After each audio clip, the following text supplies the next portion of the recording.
የ2026 የዓለም ዋንጫ ፍጻሜ ስፔን ከአርጀንቲና። ሰላም የእግር ኳስ ወዳጆች፣ እንኳን ወደ ባዮስታር ቻናል በደህና መጡ። ዛሬ የእግር ኳስ ዓለም ሁሉ አይኑን ወደ አንድ ታላቅ ጨዋታ ያደርጋል፣ ስፔን ከአርጀንቲና። ይህ ተራ ጨዋታ አይደለም፣ ይህ የ2026 ዓለም ዋንጫ ፍጻሜ ነው። ነገር ግን ትልቁ ጥያቄ ዛሬ ማታ ዋንጫውን ማን ያነሳል? የሊዮኔል ሜሲ አርጀንቲና ወይስ የአዲሱ ትውልድ ኃይለኛዋ ስፔን? እስከ መጨረሻው ቆዩ፣ ምክንያቱም በዚህ ቪዲዮ የሁለቱንም ቡድኖች ጉዞ፣ ጥንካሬ፣ ዋና ተጫዋች እና የጨዋታውን ትንበያ እንመለከታለን። ስፔን ወደ ፍጻሜው የደረሰችው እንዴት ነው? ስፔን በዚህ የዓለም ዋንጫ በጣም ጠንካራ ጨዋታ አሳይታለች። ቡድኑ ኳስን በመቆጣጠር በፈጣን ፖሶች እና በቡድኑ እንቅስቃሴ ተቃዋሚዎች ለመቆጣጠር ችላለች።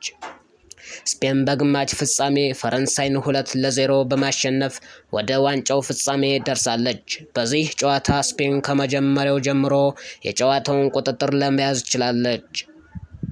አሁን ግን በፊቷ ያለችው ቡድን በጣም የተለየች ናት። የ2022 የዓለም ሻምፒዮን፣ የደቡብ አሜሪካ ሻምፒዮን እና በታላላቅ ጨዋታዎች ልምድ ያላት አርጀንቲና የዋንጫ ተከላካይ። አርጀንቲና ወደዚህ ፍጻሜ በጣም ከባድ ጉዞ አድርጋ ደርሳለች። በግማሽ ፍጻሜ እንግሊዝን 2-1 በማሸነፍ የመጨረሻውን ትኬት አግኝታለች። አርጀንቲና በችግር ጊዜ እንኳን ጨዋታውን ለመቀየር የምትችል ቡድን ናት እና በዚህ ጨዋታ የሚነገረው ትልቁ ስም እንደገና ሊዮኔል ሜሲ ነው።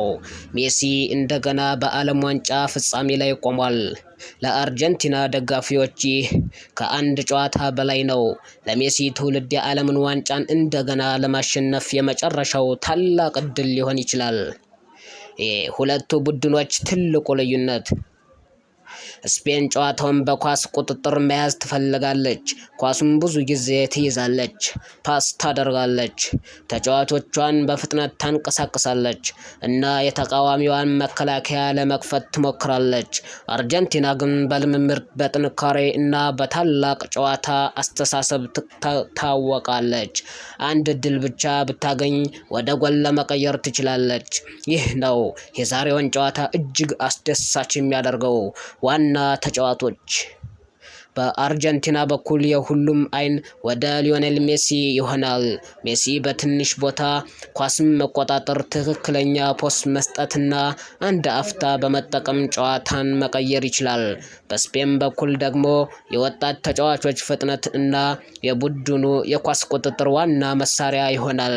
ስፔን በአንድ ተጫዋቾች ብቻ ሳይሆን በቡድን ጨዋታዋ ትታመናለች።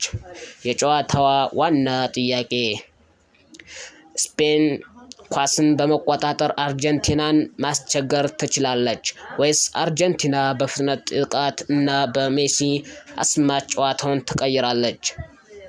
ስፔን ጨዋታውን በመቆጣጠር ብዙ ኳስ ልትይዝ ትችላለች፣ ነገር ግን የዓለም ዋንጫ ፍጻሜ ላይ ኳስ ብዙ ጊዜ መያዝ ብቻ ማሸነፍ አያረጋግጥም። አርጀንቲና ደግሞ በአንድ ትክክለኛ ጥያቄ ጨዋታውን ልትቀይር ትችላለች። የእኔ ትንበያ፣ ይህ ጨዋታ በጣም ቅርብ እና ከባድ ይሆናል ብዬ አስባለሁ። ሁለቱም ቡድኖች ጥሩ ጎን አላቸው። ስፔን በኳስ ቁጥጥር እና በወጣት ተጫዋቾች ጥንካሬ አላት። አርጀንቲና ደግሞ በልምድ፣ በግፊት ጊዜ መረጋጋትና በታላላቅ ጨዋታ ልምድ ጥንካሬ አላት። እኔ ግን የግል ትንበያዬ ብናገር ስፔን በትንሽ ልዩነት ትወዳደራለች ብዬ አስባለሁ። ምናልባት 2-1 ወይም 1-0 ሊሆን ይችላል። ነገር ግን ይህ ትንበያ ብቻ ነው። የእግር ኳስ ውበቱ የሚገርመን መሆኑ ነው። ምናልባት ሜሲ አንድ አስደናቂ አፍታ ፈጥሮ አርጀንቲና ወደ ድል ሊወስድ ይችላል። ምናልባት የስፔን ወጣት ተጫዋቾች በታላቁ መድረክ ታሪክ ሊሰሩ ይችላሉ። የመጨረሻው መልእክት፣ እናንተ ምን ትላላችሁ? የዛሬ ማታ የ2026 የዓለም ዋንጫ ማን ያነሳል? ስፔን ወይስ አርጀንቲና? የእናንተን ትንበያ ምንድን ነው? በኮሜንት ላይ